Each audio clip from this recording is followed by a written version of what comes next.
നിങ്ങൾക്ക് എന്നോട് നീരസമായിരിക്കും, എനിക്കറിയാം. ഞാൻ 4 പേരുടെ മുമ്പിൽ വെച്ച് എന്തെങ്കിലും വെട്ടിത്തുറന്ന് പറയും. അത് അന്നേരത്തെ ഒരു ആവേശമായിട്ട് കരുതിയാൽ മതി, ഒന്നും മനസ്സിൽ വെച്ചേക്കണ്ട. ഇന്നലെ രാത്രി ഞാൻ മിനിഷുമായിട്ട് സംസാരിച്ചു. പുള്ളി നല്ല ചൂടിലായിരുന്നു. ഇന്നലത്തെ പ്രശ്നം നിങ്ങൾ കൈകാര്യം ചെയ്ത രീതി പുള്ളിക്ക് അത്ര ശരിയായിട്ട് തോന്നിയിട്ടില്ല. ഞാൻ ഒരു വിധത്തിൽ പറഞ്ഞ് പുള്ളി തണുപ്പിച്ചെടുത്തു. മിസ്റ്റർ കൃഷ്ണുണ്ണി, നിങ്ങൾ വളരെ ചെറുപ്പമാണ്. ഒരു കാരണവശാലും മുകളിലുള്ള അപ്രീതിക്ക് കാരണമാകരുത്. ഇന്നത്തെ കാലത്ത് ആദർശം പറഞ്ഞിട്ട് ഒരു കാര്യവുമില്ല. നിങ്ങൾക്കിപ്പോ എന്താ വേണ്ടത്? അതെ, ആ പെൻഷൻ ലിസ്റ്റിലുള്ള 3-4 പേര് എനിക്ക് താല്പര്യമുള്ളവരാ. എന്തെങ്കിലും അല്പ സ്വല്പ അപാധകൾ ഉണ്ടെങ്കിൽ ഒന്ന് കണ്ണടച്ച് വിട്ടേക്കണം. നിങ്ങൾ റെക്കമെൻഡ് ചെയ്താൽ മതി. മുകളിലുള്ളവരുടെ കാര്യമൊക്കെ ഞാൻ ഏറ്റു. അതൊക്കെ നമുക്ക് ആലോചിക്കാം. ഇപ്പൊ എനിക്ക് അല്പം തിരക്കുണ്ട്. അല്ല, അവകാശം മതി, തിരക്കൊന്നുമില്ല. ഇവിടെ നേരത്തെ ഇരുന്ന ആദ്യം അറിയില്ലേ, രവീന്ദ്രൻ? ആളിപ്പോ ജില്ലാ കളക്ടറാ. എനിക്ക് അയാളോട് പ്രത്യേക താല്പര്യം ഉണ്ടായിരുന്നു. റവന്യൂ മിനിസ്റ്റർ എന്റെ കക്ഷിപ്പെട്ട ആളാ. ഒന്ന് തിരുവനന്തപുരം വരെ പോകേണ്ടി വന്നു, അത്ര തന്നെ. പിന്നെ മിസ്റ്റർ കൃഷ്ണുണ്ണിയെ കുറിച്ച് എന്തൊക്കെയോ ചിലർ കേൾക്കുന്നുണ്ടല്ലോ. ഇവിടുത്തെ ഒരു സ്റ്റാഫുമായിട്ട് അടുപ്പത്തിലാണെന്നോ? അല്ല, എനിക്കത് പ്രശ്നമൊന്നുമില്ല. ചെറുപ്പക്കാരാവും, അതൊക്കെ രസമല്ലേ. പക്ഷേ കൂടുതൽ പബ്ലിക് ആകും നോക്കണം. എണീക്കണോ? എണീക്കാൻ. അല്ല, അത് മിണ്ടിപ്പോരും. താൻ എന്ത് വേണമെങ്കിലും ചെയ്തോ, എനിക്കൊരു ചുക്കുമില്ല. പക്ഷെ ഇതിനകത്ത് ഇനിയെങ്ങാനും തന്നെ കണ്ടുപോയാ തന്റെ മുഖത്ത് ഞാൻ കാർക്കിച്ച് തുപ്പും.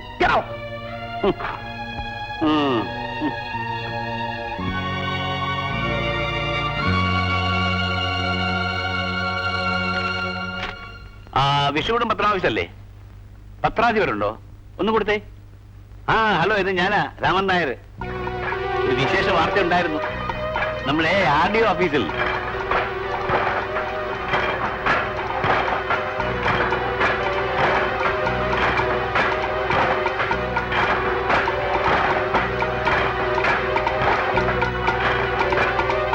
മത്സ്യത്തൊഴിലാളി ക്ഷേമം 132 കോടിയുടെ വൻ പദ്ധതി. വേറെ വല്ലതും വായിക്കും. വേറെ ഏതേ കലക്കണുണ്ട് കേട്ടോ. RDOയുടെ അവിഹിത വീഴ്ച. സ്ഥലം RDO കൃഷ്ണനുണ്ണിയും മേപ്പടി ഓഫീസിലെ തന്നെ സ്റ്റെനോഗ്രാഫറും RDOയുടെ മുൻകാമുകിയും വിവാഹിതയുമായ രാധികയും തമ്മിലുള്ള അവിഹിത ബന്ധത്തിന്റെ നാറുന്ന കഥകൾ പുറത്തു വിടാൻ തോന്നിയിരിക്കുന്നു. അതല്ലേ കിടക്ക്, അനക്ക് കായിട്ടേ പോരെ.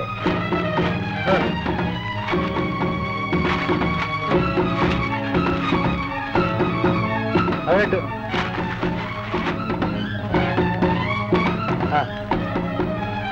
ശരിയായ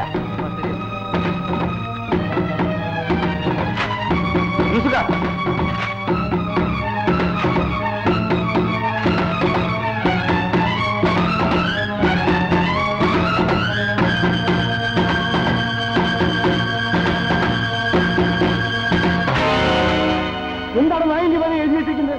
ആനാരാ പുറത്ത് കുറച്ച് മഞ്ഞക്കടലാസും കറുത്ത മഷിയിടന്ന് വെച്ച് എന്ന് തോന്നിയാ ചെയ്താണോ? പിന്നെ തന്നോട് ചോദിച്ചിട്ടില്ലേ ഞങ്ങളിവിടെ പത്രം അടിക്കുന്നത്? അനക്ക് എന്താണ്ട് അറിയാം ഉള്ളിയെ പറ്റി. കായ ഉണ്ടാക്കാൻ വേണ്ടി എന്ത് തോന്നിയാലും കാണിക്കേ. ഇതിനേക്കാളും നേരം ഉമ്മാരെയും പെങ്ങളെയും പറ്റി കായ ഉണ്ടാക്കുക.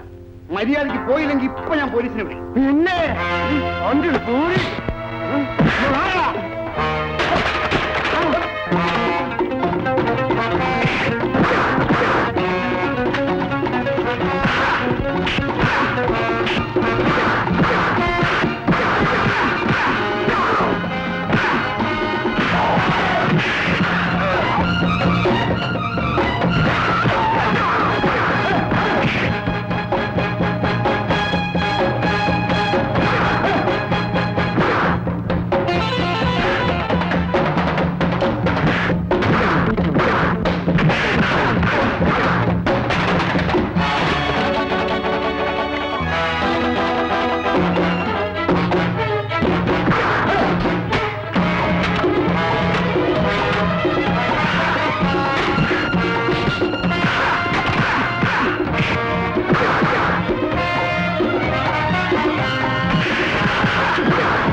Good evening sir. Good evening. ആ യൂസഫ് എവിടെ? അതാ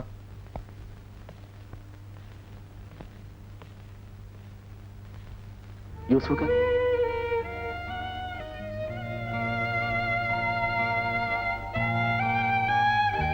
യൂസുഫ് എന്തിനാ ഈ വേണ്ടാത്ത പണിക്കൊക്കെ പോയത്?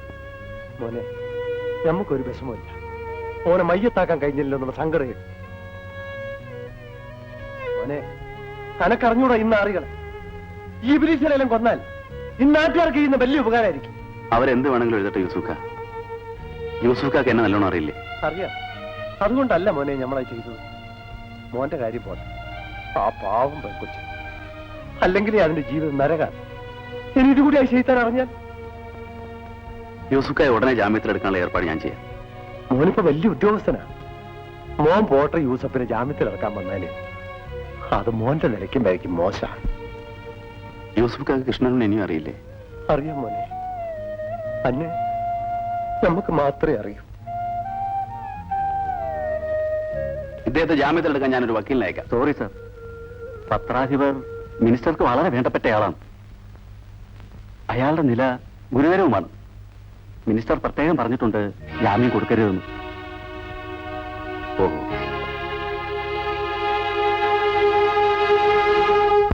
RDOയുടെ അവിഹിത വേച്ച. സ്ഥലം RDO കൃഷ്ണനുണ്ണിയും മേപ്പടി ആഫീസിലെ തന്നെ സ്റ്റെനോഗ്രാഫറും RDOയുടെ മുൻ കാമുകിയും വിവാഹിതയുമായ രാധികയും തമ്മിലുള്ള അവിഹിത ബന്ധത്തിന്റെ നാറുന്ന കഥകൾ പുറത്തു വരാൻ തുടങ്ങിയിരിക്കുന്നു. ആള് കൊള്ളാലോ.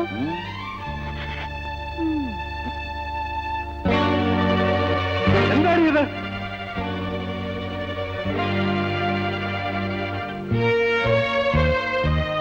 ഞാനൊന്നും അറിയില്ല എന്ന് വിചാരിച്ചു അല്ലേ? എവിടെയാണ് എന്റെ മറ്റവൻ? എടി എവിടെയെന്ന്?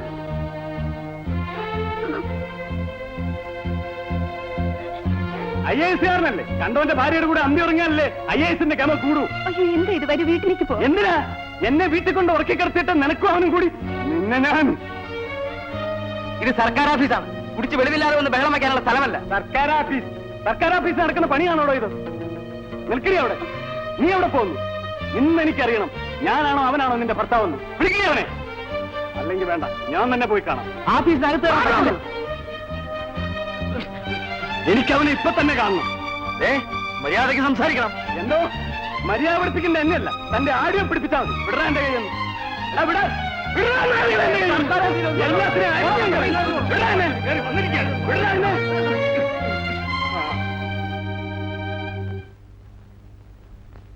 നിന്നെ കാണാനാടാ ഞാൻ വന്നത്. നീ അകത്തേറി ഒളിച്ചിരിക്കുവായിരുന്നല്ലേ? ഡാ, നിനക്കെന്റെ ഭാര്യയെ വേണമായിരുന്നെങ്കിൽ നേരിട്ട് എന്നോട് ചോദിക്കാമായിരുന്നല്ലോ. ഞാൻ അവളെ നിനക്ക് തീരെ തരുമായിരുന്നല്ലോ. പഴയ കാമുകയാണെന്നുള്ള അവകാശം വെച്ചായിരിക്കും നിന്റെ ഈ പരിപാടി. പക്ഷേ അവളിപ്പോൾ എന്റെ ഭാര്യയാണ്, ഒരു കുഞ്ഞിന്റെ തള്ളയാണ്. സ്ഥലത്തെ ആടിയോ നാണമില്ലല്ലോടാ. ഇപ്പൊ എനിക്കൊരു സംശയം, ആ കുഞ്ഞ് നിന്റേതാണോ എന്ന്.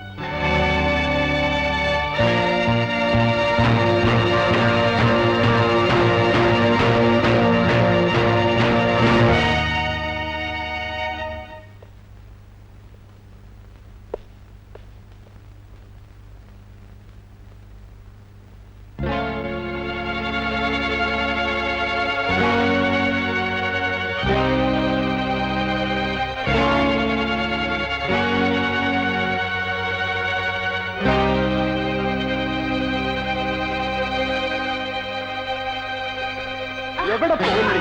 ഇന്ന് ഞാൻ കാത്തിരിക്കുവാൻ. ഇന്ന് എനിക്കറിയാൻ എന്റെ മോനൊക്കെ പോടാ അവിടുന്ന്. ഇന്ന് ഞാൻ അവനെന്നെ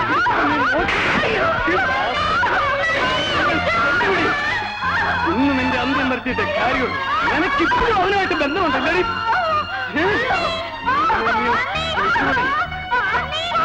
എന്തിപ്പോ കൊല്ലുപിടി.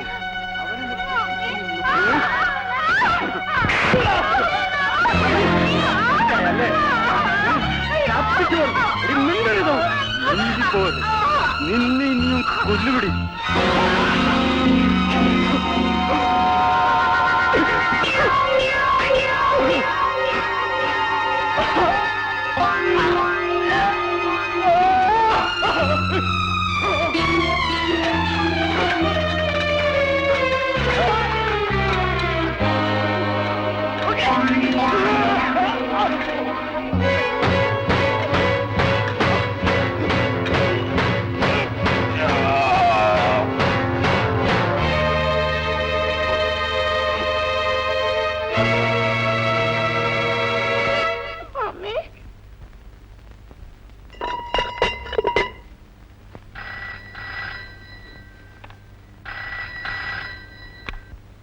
ഹലോ, ശരി സാർ, ഞാൻ ഉടനെ വരാം.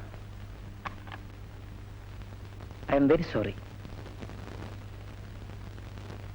പണിഷ്മെന്റ് ട്രാൻസ്ഫർ ആണ് കാസർഗോട്ടേക്ക്. കൃഷ്ണുണ്ണിക്ക് വിഷമമുണ്ടോ? ഇല്ല സാർ, എന്നെ സംബന്ധിച്ചിടത്തോളം ഇവിടെ ആയാലും കാസർഗോട്ടായാലും എല്ലാം ഒരുപോലെ. എവിടേക്ക് ട്രാൻസ്ഫർ ചെയ്താലും എനിക്ക് വിഷമമില്ല. പക്ഷേ ഈ പണിഷ്മെന്റ്... ഐ നോ ഇറ്റ്. ഞാൻ ആദ്യമേ പറഞ്ഞില്ലേ, കൃഷ്ണുണ്ണി ഈ രാഷ്ട്രീയക്കാരുടെ ചരടുവലിക്കനുസരിച്ച് തുള്ളാൻ തയ്യാറായില്ലെങ്കിൽ നമ്മളെപ്പോലുള്ളവർ ഇതുപോലെ പലതും ഫേസ് ചെയ്യേണ്ടി വരും. പിന്നെ അവർക്ക് ഏതായാലും സന്തോഷിക്കാൻ വകയായി. അവരുദ്ഘോഷിക്കുന്ന ഡെമോക്രസിയുടെ അർത്ഥം എന്താണെന്ന് ഇപ്പൊ മനസ്സിലായില്ലേ? ഓ സർ, പക്ഷേ ഞാൻ ഏതായാലും അതിന് തയ്യാറല്ല. Good, keep it up. I wish you all the best. Thanks sir. അമ്മേ, എനിക്ക് ട്രാൻസ്ഫർ ആണ് കാസർഗോട്ടേക്ക്. കാസർഗോട്ടേക്കോ? അത് ഒരുപാട് ദൂരമല്ലേ മോനെ? 2 ദിവസത്തിനകം ചാർജ് എടുക്കണം. സാധനങ്ങളൊക്കെ പാക്ക് ചെയ്ത് നമുക്ക് നാളെ രാവിലെ തന്നെ പുറപ്പെടണം. എനിക്ക് പുറത്ത് 1-2 പേരെ കാണാനുണ്ട്. മോനെ ഒന്നുമില്ല, മോൻ പോയിട്ട് വാ.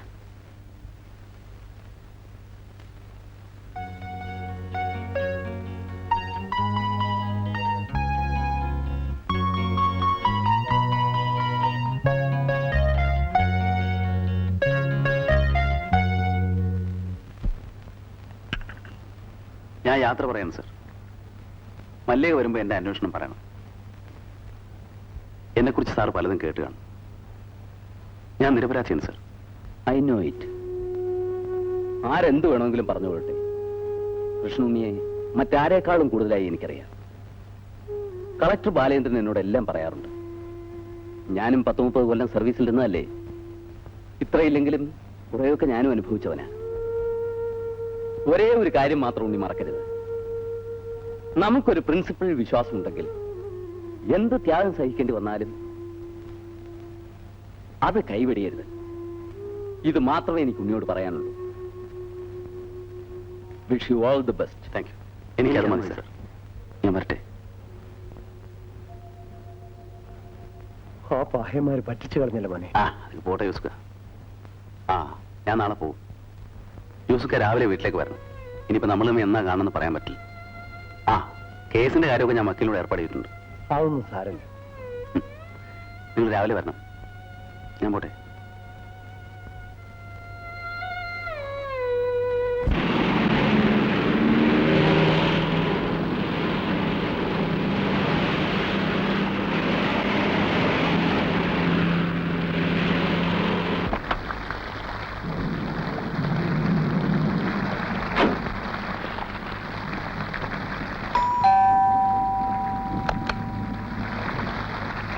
എല്ലാം പാക്ക് ചെയ്തു. ഗോപനോടെ സാധനങ്ങളെല്ലാം എടുത്തു വെച്ചിട്ട് രാവിലെ വരാമെന്ന് പറഞ്ഞു പുറത്ത് ആരെയോ കാണാൻ പോയിരിക്കുക. മോമൊന്ന് ഊണ് കഴിക്കും. ഞാൻ കഴിച്ചു. അമ്മ പോയി കിടന്നു.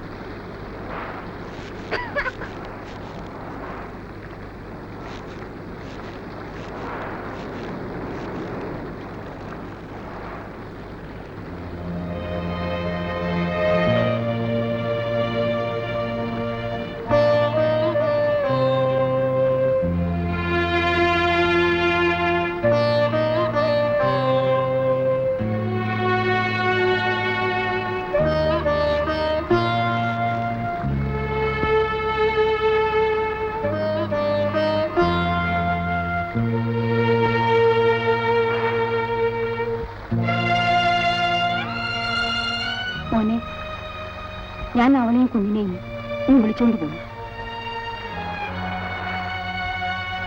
അവളോട് യാത്ര പറയാൻ ചെന്നതാണ്. പക്ഷേ അവളുടെയും കുഞ്ഞിന്റെയും കരച്ചിൽ കണ്ടപ്പോൾ എനിക്ക് സഹിച്ചില്ല.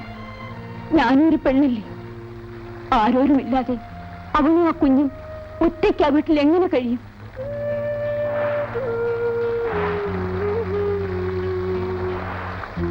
മോനെ, ഞാൻ അവളെ വിളിച്ചോണ്ട് വന്നത് എനിക്കിഷ്ടായില്ലേ? മോനെ,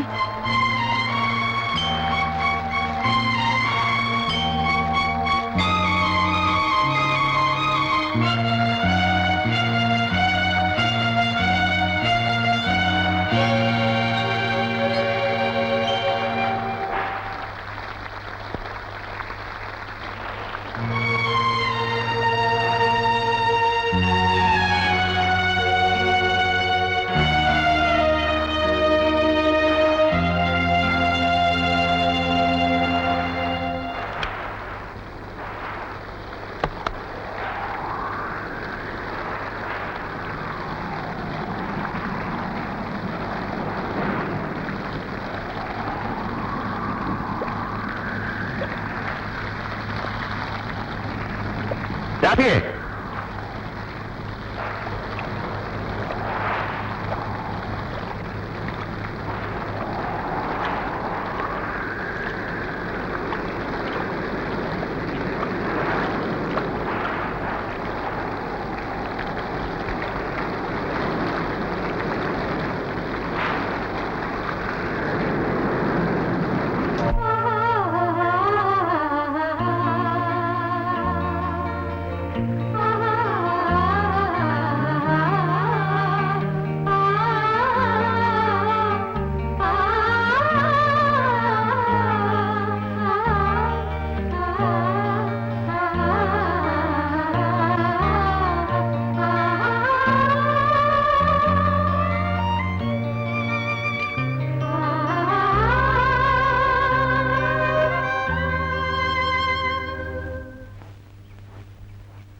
വരട്ടെ ജോസൂട്ടാ.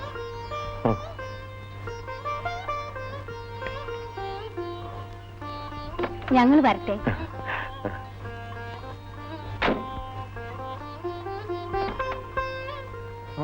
മോള് മുമ്പിലിരിക്കും.